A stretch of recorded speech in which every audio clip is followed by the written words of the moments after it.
কিয়ামতের ময়দানে 5টা প্রশ্ন করা হবে। এই 5টা প্রশ্নের উত্তর না দিয়ে কোনো বনি আদম পাই নাড়াতে পারবে না। এর মধ্যে প্রথম প্রশ্ন, তার জীবনটা সে কোন কাজে লাগিয়েছে। জীবনের মধ্যে যে যৌবন ছিল ওই সময় কি করছে। এবং যৌবনের ইবাদতকে আল্লাহ তাআলা খুব বেশি পছন্দ করে।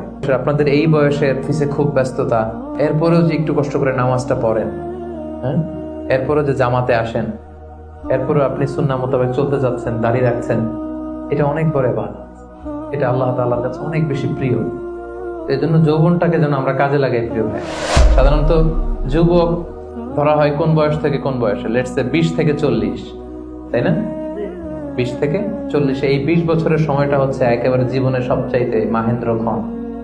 এত শক্তি, সম্ভাবনা, টকবগে যুবকদের মধ্যে আল্লাহ অনেক প্রাণ শক্তি দিয়েছে। এরা বিপ্লব ঘটায় ফেলতে পারে, এরা সময়ের গতি স্রোতকে পাল্টে দেয়, সাগরের স্রোতকে উল্টে দেয়, এরা বিপ্লব করে ফেলে, ইতিহাস রচনা করে, ঠিক কিনা? এই জন্য যৌবনের এই সময়টা প্রিয় ভাইরা অনেক দামি। এটা বেশি দিন থাকবে না। রং ধরা যৌবন জং ধরে নাই, শেষ। এই দেখতে দেখতে ছোট্ট কিশোর হয়ে পৃথিবীতে এসেছিলেন, শিশু ছিলেন, কিশোর, তারপর এখন যুবক। কিছুদিন পরে বিয়ে করে থাকলে দেখবেন যে আল্লাহ ঘরে মেহমান পাঠিয়ে দিলে বাবা হয়ে গেছেন। কিছুদিন পরে মেয়েটারে বিয়ে দিলে এরপর কি হয়ে যাবেন? শ্বশুর হয়ে যাবেন, এরপরে নানা হয়ে যাবেন, দাদা হয়ে যাবেন। এই তো জীবন, this is the circle of life. রং ধরা যৌবন জং ধরে শেষ, এটা থাকে না খুব বেশি দিন। এই জন্য এই যৌবনের এই সময়টাকে যারা আল্লাহর ইবাদতে তারা কাটিয়েছে, তাদেরকে আল্লাহ তাআলা আরশের নিচে ছায়া দিবেন। নাশা ফি ইবাদাতিল্লাহ।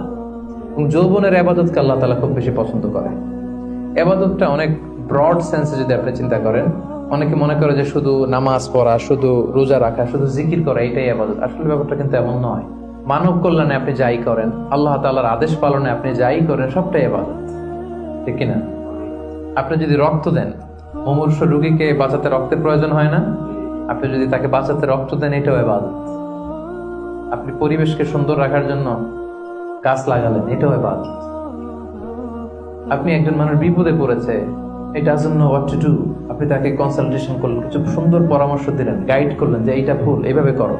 এই যে আপনি টাইম ব্যয় করলেন, কনসালটেশন দিলেন, এটা ইবাদত। অনেকে মনে করে যে শুধু তাসবিহ, জিকির, কোরআন তেলাওয়াত এগুলাই মনে হয় ইবাদত। না, যে পথেই আল্লাহর সন্তুষ্টি, যে কাজ করলে আল্লাহ তাআলা সন্তুষ্ট হন, এই সবগুলো কাজই কিন্তু ইবাদত। তাই যৌবনের এই মুখ্যম সময়টাতে আল্লাহ তাআলার ইবাদত করে আমাদেরকে কাটাতে হবে। আমা খালাকতুল জিন্না ওয়াল ইনসা ইল্লা লিয়াবুদুন। আমি মানব জাতির জিন জাতিকে কেবলই সৃষ্টি করেছি আমার ইবাদতের জন্য।